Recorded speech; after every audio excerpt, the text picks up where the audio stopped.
Hi, I'm Bill Vales.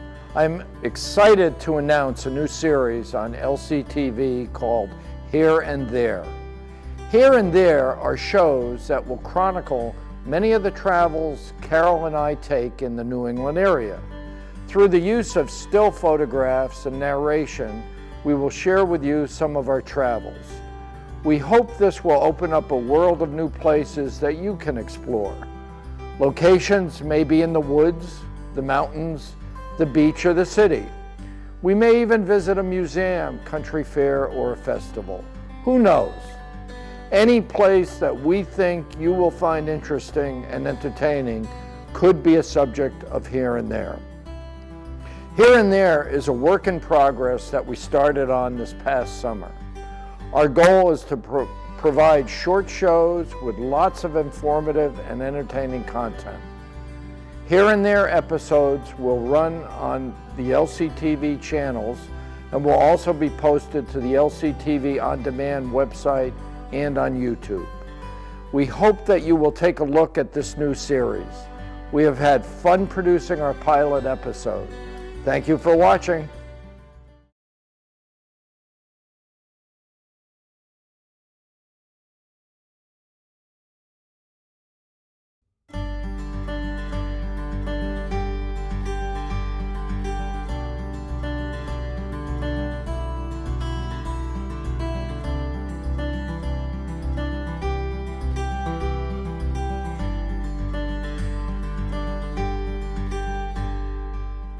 The White Mountains National Forest is a federally managed forest.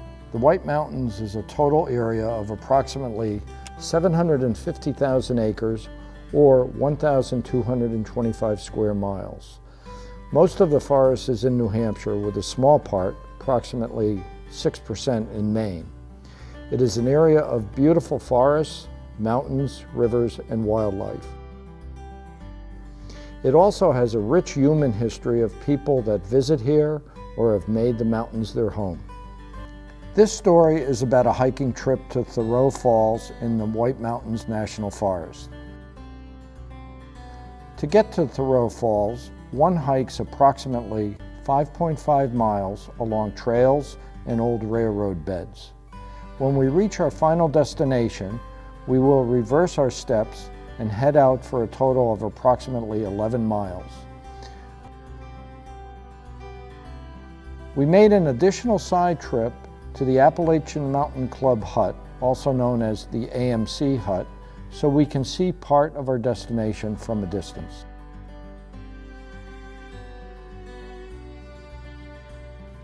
The name of the area we are hiking is called Zealand Notch.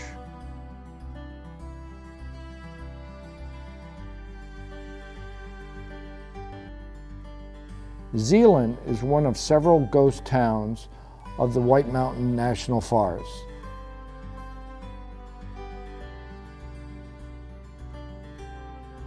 The town of Zealand sprung up as a logging town around 1880. Zealand had two railroads, a post office, sawmill, charcoal kilns, school, housing for employees and families of the logging operation, and more. There was much railroad activity in the North Country. The tourism industry and the grand hotels were a booming industry. Hotels were filled by railroads transporting people from surrounding areas.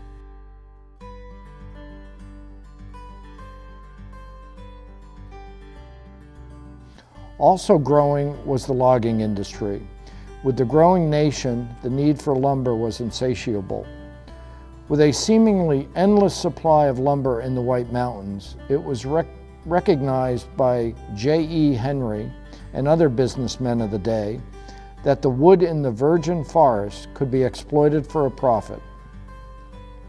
Standard gauge railroad systems were established for public transportation, and narrow gauge railroad systems were built for supporting the logging of the forest. There is much evidence of the railroad and logging history throughout the White Mountains. In 1885, J.E. Henry signed an agreement with the Boston and Lowell Railroad for tracks, switches, and other equipment, and thus was born the Zeeland Valley Railroad.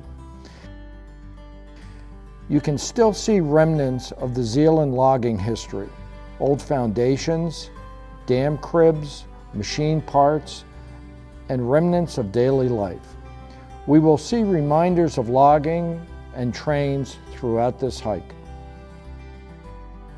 There are several features that remain with the name Zeeland: Zeeland Road, Zeeland Campground, Zeeland River, Zeeland Falls, Zeeland Notch, Zeeland Ridge, Zeeland Hut, Zeeland Pond, Z Cliff, Mount Zeeland, and Zeeland Trail.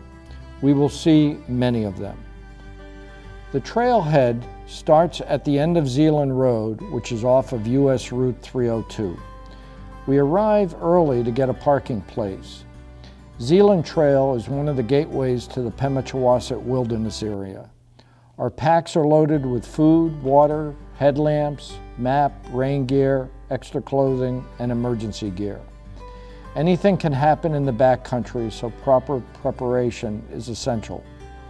We check for notices at the kiosk about trail conditions and proceed down the Zeeland Trail.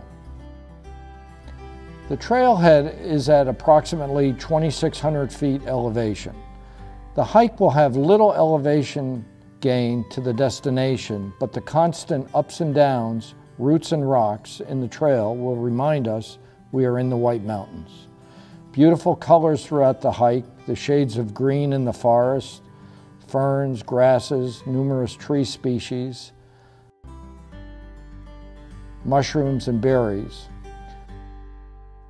The beautiful blue sky with puffy clouds. Along the trails are bridges to carry us over Zeeland River and various other wet areas. The view opens up to see the east side of Zeeland Notch, along with Zeeland Ridge and Zeeland Mountain that reaches to 4,260 feet. Zeeland Notch shows the characteristic U-shape from the carving of the glacier during the last ice age. We reach the trail junction that goes to the west side of Zeeland Notch towards Thoreau Falls. We take a quick detour to the right, which is in the easterly direction, to Zeeland Falls into the AMC Zeeland Hut. We first encounter Zeeland Falls along the trail to the hut. After Zeeland Falls, we get to the Zeeland Hut.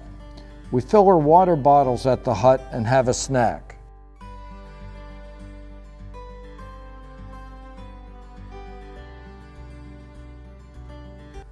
At the hut and along the trail, we meet several trampers hiking the Appalachian Trail.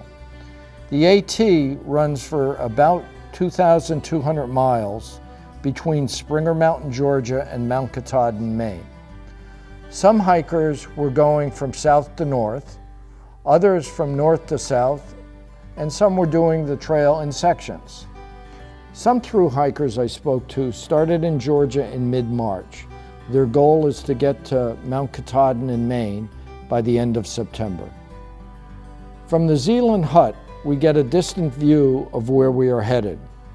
We can see Whitewall Mountain and the trail along the slope.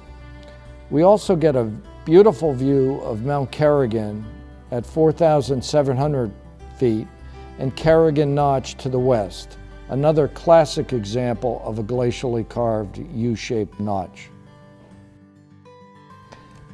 We head back down from the hut to the trail junction to turn towards Thoreau Falls.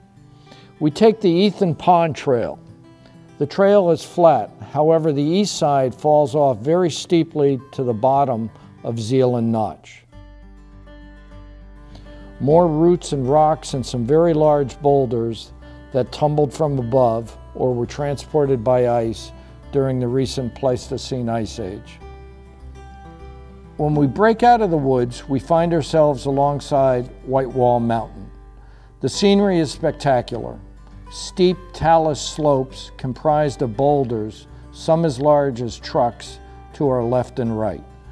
Whitewall Mountain towers overhead to 3,405 feet. To the east, the boulders fall towards the bottom of Zeeland Notch. The Zeeland Hut we stopped at several hours ago is but a speck in the distance. The trail at this point is very flat and narrow. This is a reminder that a narrow gauge logging train ran here, removing timber from the wilderness. 100 plus years ago, the virgin forest was clear-cut, leaving slash and debris that resulted in devastating forest fires. More than 10,000 acres of virgin timber was stripped, leaving the landscape bare. 2 devastating fires occurred in Zeeland Valley. The first in 1886 took 7,265 acres. The second in 1903 took 14,375 acres. Once the timber was stripped from Zeeland, the logging operation was moved to Lincoln, New Hampshire, so logging could continue. The regeneration of the forest is a testimony to the power of nature and its ability to recover from devastation. We finally reached the spur trail leading to Thoreau Falls. We continue on towards Thoreau Falls, more rocks, roots, and forest.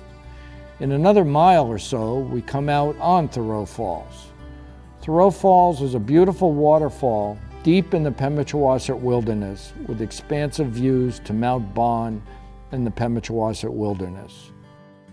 Thoreau Falls was named for Henry David Thoreau by Moses F. Sweetser. Thoreau climbed Mount Washington on 1839 and again in 1858.